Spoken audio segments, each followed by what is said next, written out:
ফের ভারত বাংলাদেশ বিতর্ক। সংখ্যালঘু নির্যাতন সংক্রান্ত ভুয়ো খবর নিয়ে ভারতকে তোপ ইউনূসের। মিথ্যাচার বলল বিদেশ মন্ত্রক।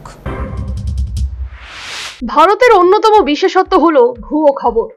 দিন দুই আগে নিউ ইয়র্কে এক সাক্ষাৎকারে নিজেদের বিরুদ্ধে ওঠা সংখ্যালঘু নির্যাতনের অভিযোগ নস্যাৎ করতে গিয়ে এমনই দাবি করেছিলেন বাংলাদেশের অন্তর্বর্তী সরকারের প্রধান উপদেষ্টা মোহাম্মদ ইউনূস।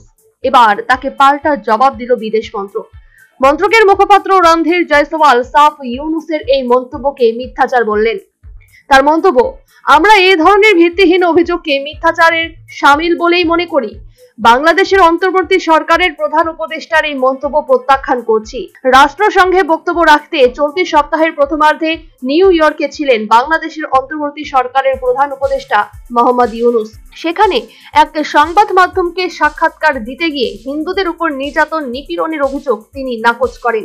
উল্টে ভারতকে দুষিয়ে ইউনূস বলেছিলেন, এখন ভারতের অন্যতম বিশেষত্ব হলো ভুয়ো খবর। তার এসব কথা শুনে সমালোচকরা উদাহরণ হিসেবে তুলে আনে চট্টগ্রামে ইসকনের সন্ন্যাসী তথা বাংলাদেশের সনাতন ধর্মাবলম্বীদের প্রধান মুখ চিন্ময় কৃষ্ণ দাস ব্রহ্মচারী বা চিন্ময় প্রভু।